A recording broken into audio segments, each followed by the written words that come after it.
Sa ulo ng ating mga nagbabagong balita, Super Grandmaster Salim Saleh nagpaulan ng mga sakripisyo kay Fedosiv.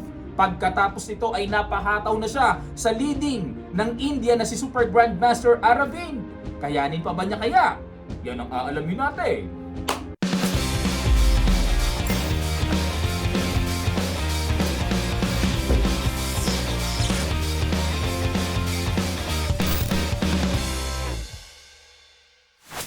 Magandang araw sa inyong lahat mga kamatsas. Lipad naman tayo ngayon sa Sharjah Masters. Ongoing po ngayon at malapit nang matapos. May lumagablab na laban di umano sa laban nila Salim Saleh and Fedosiv. Pagkatapos nito, susunod kagad natin ang laro ni Salim Saleh kay Aravind na leading ngayon sa torneyong ito. Marami po nag-message sa akin, Coach, pakipasadahan naman ito, the best tong laban na ito. Nakita ko ang dami na masyado. Tingnan nga natin kung papaanong umapoy ang laban na ito. Ang ginawa ni Fedosiv, nag-D4, Knight F6 si Salim Saleh, C4, G6, H4. Aba, medyo kakaiba to Kasi usually Knight C3, Knight F3, di ba? Yan ang mga natural na nakikita natin. Pero nag-H4, gusto kagad magparamdam ni Fedosiv ng pressure sa kingside, nag-D6, Knight C3, Knight BD7, at nag-Queen C2. By the way, ito po ay face-to-face tournament at long game ang time control nila. Nag-D5, A6, E4, B5. Ginamitan ni Salim Saleh ng malahataw na bengko. Sacrifice pero bad mo ba no? Bakit kaya? Okay naman yun Para sa akin, okay lang yung B5 kung talagang bengko ang gustong mangyari ng black. Kinapture yung A6, bad move sa computer engine, pero ang gusto kasi ni Stockfish ay Knight F3, develop na lang. Diniretso ni Fedosiv, kinapture ang A6, nag-castle, at nag-H5, Knight takes H5. Ang importante naman dito sa puti, mabuksan ang atake dyan, nag-G5, yun lang mga kamatsas. Kasi kung ako puti dito, mag-F3 muna ako. Tapos patong ako ng queen dyan at mamaya ko na iintindihin ang pag-pressure sa knight. Kung sa akin lang naman, Yan lagi ginagawa ko sa blitz at bullet Pero nag-G5, Knight H5, Bishop E2, Bishop takes, kinapture, at nag-F4. Ayan, para yung queen ilalagay sa H2 at kakapturein ang pawn. Nag-E6, Knight GE2, Queen E8, kumapture, F takes E6, Knight G3 para bawiin na yung pawn, nag-Knight E5. Yan ba ang kahanga-hangang sinasabi nyo? Sakripisyong bad move. Teka muna mga kamatsas, ang tindi nito Bad move, ang tapang nito ni Salim Saleh dapat daw ang tira ay Bishop D4 kung accurate ang pag-uusapan. 'Di ba? Yan ang computer engine. Pero nag-Knight E5 dito. Kinapture nga. Okay naman Takes and Queen G2. Kakapturein. Teka muna mga kamatsas, para mas maliwanag lang. Ano mangyayari kung capturein ang pawn sa H5? Ayun, maliwanag na. Kitang-kita. Hindi ko nakita pero nakita ng computer engine. Kakapturein lang pala. Takes, Rook F1 check, King D2 and Bishop F4 matches. Okay, so medyo tricky na pala ang position na ito. Hindi pwedeng capturein yon. Kaya pala Queen G2 ang ginawa. Okay? Nag-Rook B8. Yan ba ang sinasabi niyong magaling ang tira? Bad move na naman. Pero accurate-wise, H4 ang tira, mga kamatsas. Okay? Yan ang mga pag kinapture, mag-Rook A7. Lagay lang tayo sa accurate. Pero ito po yung ginawa ni Salim Saleh. Parang sital si Salim Saleh. Daming bad moves pero umaatake talaga. Knight takes H5, nag-Queen G6. Okay, good move na. Bishop E3, hirap kasi, nasa gitna kasi yung king, At gusto na mag-castle dito ni Fedosiv para makahinga na. Pero nag-D5. Yan ba sinasabi nyo? Ayan na naman, D5. Bad move na naman. Balagbag ang mga tira ni Salim dapat daw ay Bishop to D3. Ayan, dyan maniwala ako talaga sa tirang yan kasi ito po may ganitong hataw, capture, then Bishop takes E4. Ayan. O pero, D5 eh. Grabe. Kinaslingan lang at napuri ni Stockfish, good move daw. O pero alamin muna natin para maliwanag. Coach, paano kung capturein yan? Ano mangyayari? Ito po, kakapturein yung knight, takes, and rook b1. Ayun, mabubuksan kasi. Oo nga, no? Pag kinapture, queen takes b1, king d2, and queen b2 check, king d1. Ayun, maliwanag. Lipad na lipad ang reyna. Okay? Maliwanag yan, ha? O kaya, good move yung castle. And, nag-d4. O, syempre, para makabawi na ng isinacrifice na pyesa kanina, nag-rook g1. Yun lang. Hindi natumbukan ni Fedosiv ang accurate na queen h3. Na kapag kinapture ang knight, tingnan lang muna natin, magbi-b3 lang. So, lamang ng konti ang puti. At least medyo na-stop na yung unos ng atake, pero parang nakaka-pressure pa rin. Ang gulo-gulo ng mga ganito, no? Halimbawa, mag c4, ayun, may knight f6 ng bitaw, pag kinapture-capture, may rook g1 ng paparating, mga ganun-ganon. Tapos pag kumapture dyan, a takes b3 muna. Ang gulo, sakit sa ulo ng ganitong position. So dito, hindi pwede ito ha. O may b2 check. Pag nag-king c2, may b1 queen. Pag kumapture, malilihis ang tore, may queen takes e4 na. Etc. etc. Fatal ang puti dyan. Bubuka na yan. So dito, balik tayo, no? Nag-rook g1, hindi nakita yung queen h3. Ako, mahirapan din ako sa queen h3. Hindi ko kaya yun. Capture, b3, bishop d3. Ayan na po ang tusok-tusok. Sok-tusok to. At nag-queen h3. Kagaya ng ginawa kanina pero this time wala na sa tono. Bad move na. Ngayon naman ang accurate naman dito para lamang ang puti, knight f6 check na. Grabe, no? Persado ng capturing yan. Tapos takes. So nakatutukan, hindi pwedeng capturing ng bishop to. Pag kinapture, bad move eh. Blunder pala. Oh, hindi makakaporma, nakapin. So, persadong, kumapture dyan ang black, capture, king f7, persado na dyan tumakbo. Kasi kung dito tatakbo, bishop f4, iti-threat yun. Pag nakipagsabayan, may f7. Naku, may bishop e5, matchas. Pag kumapture, check muna. Talo, talo. Ganun pala katindi yung laman ng knight f6 na yun. Hindi nakita ni Fedosiv. Hindi naman pala ganun kahusayan ng pagkakabitaw ni Salim Saleh, no? Hindi lang talaga natutumbukan ni Fedosiv yung mga tamang counter din eh. Dito, dahil sa Queen H3 ang ginawa at na-miss ang Knight F6, ano kaya ang malahataw puzzle na talagang mapapalakpak kahit sinong chess player na makakita sa ginawa po ni Salim Saleh? Pakiguess nyo, sa ilang sandali lang tutuloy kagad natin. Start!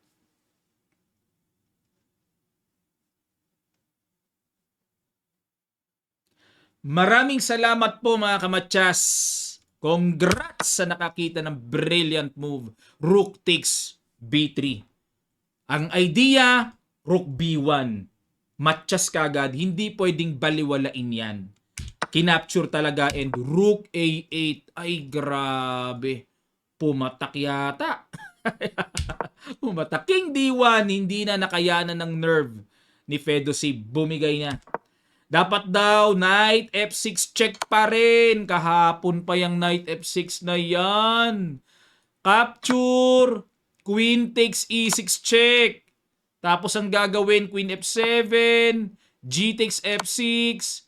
King h8. Iiwas doon. So, baliwala pa rin naman kung capturein yan. Laging may one move mate. Magku-queen c8. Check. Obligadong capturein, magro-rook g7. Yan pala oh, and then kakapturein. Pwede pa pala, playable pa. King g8 ang gagawin, playable pa. Oh, tapos sa continuation binigay rook h5, rook a8, king d1. So para may pangharang pag tsumik, c2, king d2. And kapag halimbawa kakapturein lang pala yung bishop, talo pa black oh. Ang ginawa dito, bishop takes e4 sa continuation, then rook takes c5. Pwede pa. Hindi pa ganun kalakihan ang lamang dito ng black. Still playable. Pero mga kamatsas, balik tayo. Nag-king d1. Ang gustong mangyari ni Fedosiv pag Chumek, Bishop C1. Pero may na-miss na naman. Puzzle number 2 tayo mga kamatsas. Find the brilliant talaga. Mala Mikhail Tal ang datingan. Sa ilang sandali lang tutuloy kagad natin. Start.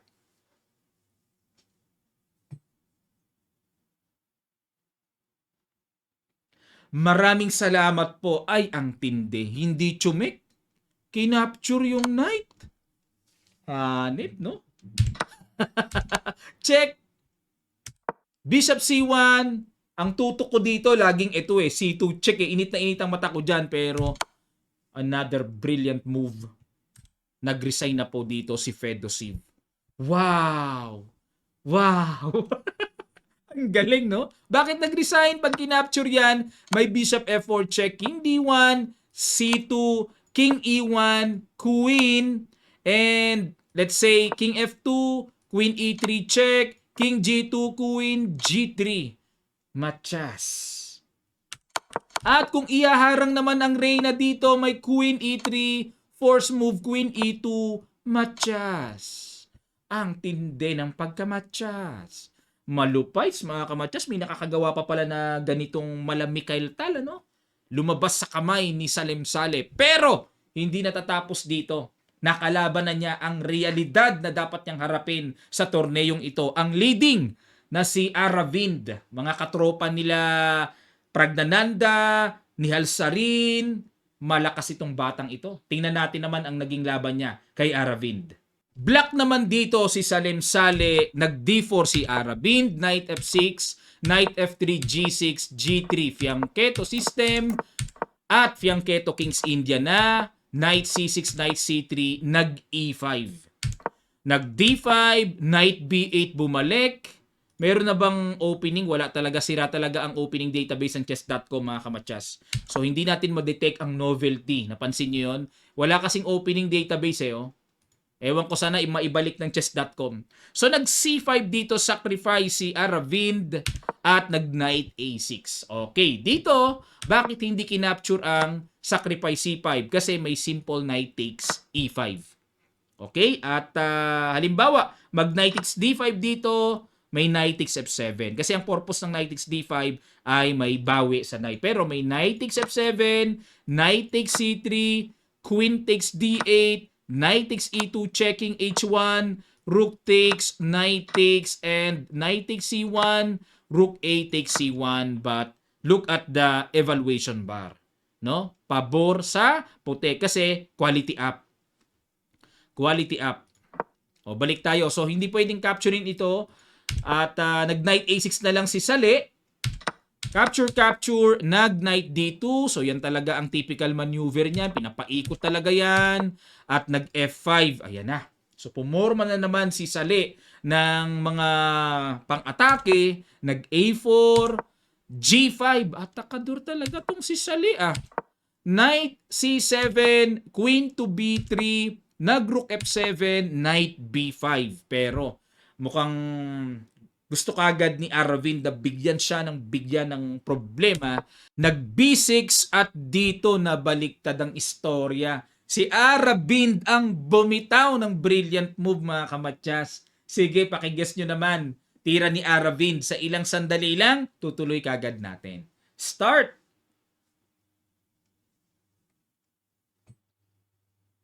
Maraming salamat po. Ang ganda nito. Boom! Siya ngayon ang sinacrificean. Capture! And kinuha yung pawn D6. So, 2 pawns ang kapalit, ano? Nag-Queen F7. Kinapture yung tore. O, pero alamin muna natin. Sigurado magiging tanong nyo, Coach, nakatreat yung tore. Kitang-kita, ba't hindi nakita eh?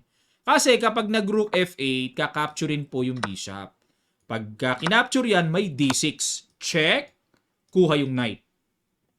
So, mababawi yung isang pyesa plus positional advantage. King H8 at hindi ka-capturein ang knight. Ito, mabigat na tira. Aray. Bishop A6 lang. Aray. Yan ang mabigat na tira, no? Bakit yan? Halimbawa kung gumanito, ka-capturein ito, Rook takes B7, and Rook FC1 ay magpo-promote kasi Pag binarahan, may Queen E6. Oo nga. At halimbawa, isabay-sabay na ganyan, hindi pwede. May ganun eh. Oo nga, no? Bishop F8 harang, Queen takes, harang, Queen F6, Queen G7, may ganun. Kuha tore. Ngayon, pag ito naman ang pinangharang, Rook D1, may ganun. May queenless. Naku, bigat pala ng position na yon. O, balik tayo mga kamatsas. So, kaya, hindi pwedeng iiwas lang ang tore. May kain na maliwanag eh. Kaya, nag-queen F6 na lang dito si Sale, then kinapture, and nag-A5. Grabe.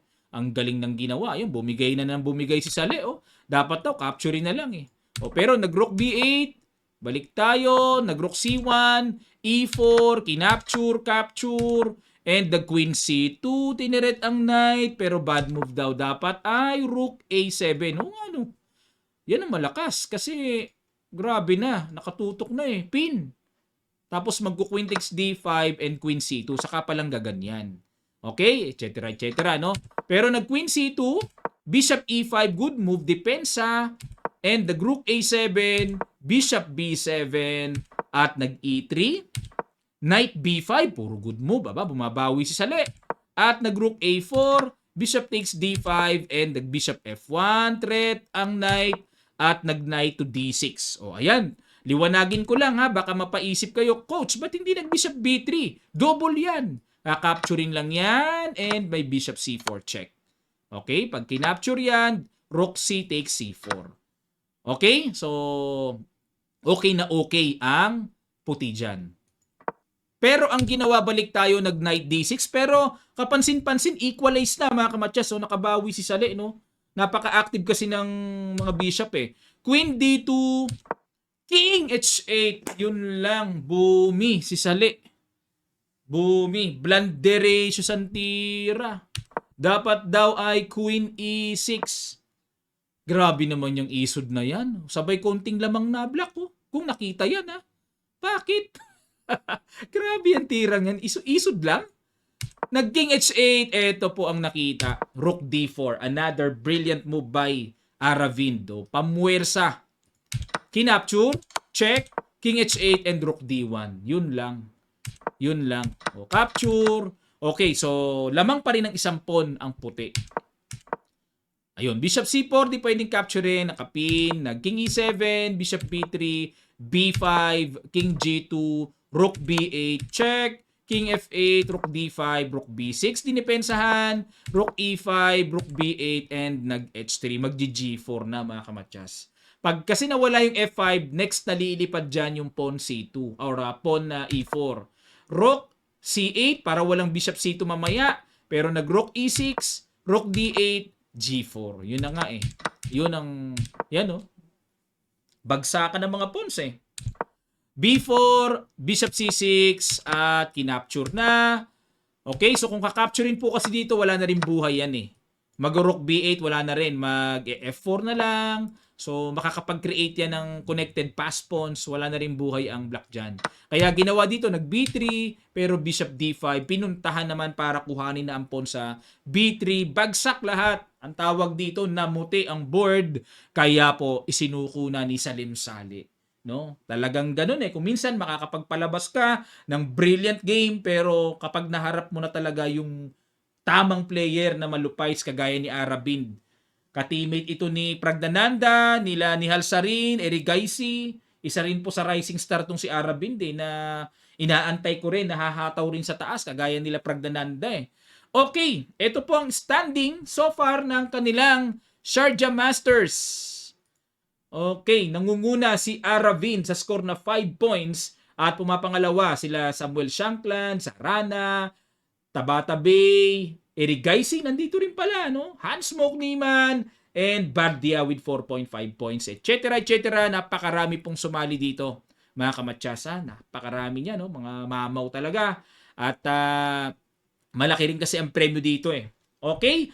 At ngayon naman po, sagutin na natin yung puzzle na iniwan natin sa game nila Carlsen and Enigma. O, ayan, ha? At mamaya may shoutout tayo. Pakita ko lang. Yun. So, why to play ito? Congrats sa mga nakakita ng Queen to G6, yan po ang brilliant move. Ang idea ng Queen G6, magku-Queen G3, mamatchasin ang King, may bakod kasi sa 7th rank. Ang ginawa dito ng Black Force ay C5, para pag tsumik, tatakbo lang. Pero ito ang mabigat na tira, Queen F6. With the idea of Queen E7 check, King C6 tapos kakapturin yung bishop. Winning na ang puti doon. Okay? Ngayon, Rook E8 para walang Queen E7.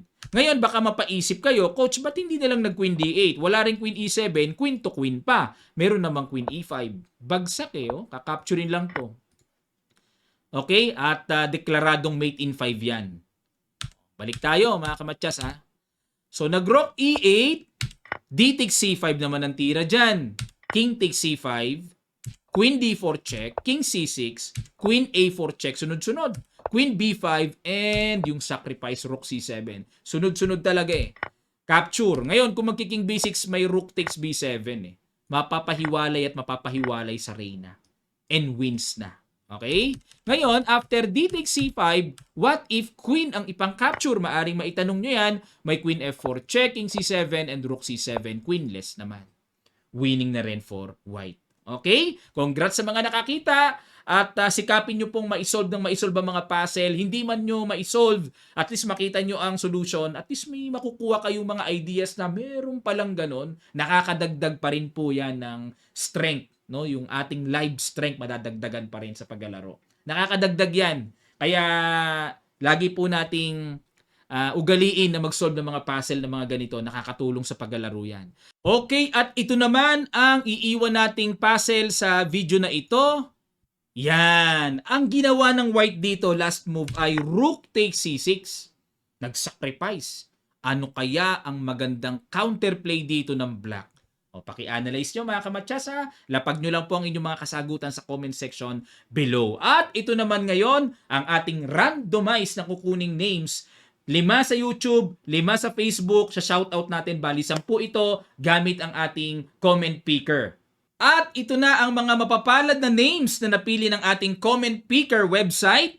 Jepte Biagcong, Dennis Eduarte, Raid Charles Labrador, Jovi Mortel, Jerry Rabago, Guys Counter, Ed Marteful, Jemay, New Jeans, at kay Sabay Yawit. Ayan, shout out sa inyong lahat mga kamatyas. Ang gawin nyo lang po, mag-comment lang po kayo ng kahit na ano, something, ano yung natutunan nyo, na-observe nyo, may mga question kayo, comment nyo lang sa comment section below at may chance ng mapili ng ating comment picker. Comment lang po kayo at wag ka, meron pa. Sa May 30 po, meron tayong raffle. Kukuha tayo ng 10 names na mananalo. Pipili tayo ng isang video na doon pagkukuhanan ng mga nag-comments. At 10 ang tatanggap ng GCash. Okay, may pa-premyo tayo. Kaya sa lahat ng ating ina-upload mga kamatyas, mag-comment lang kayo.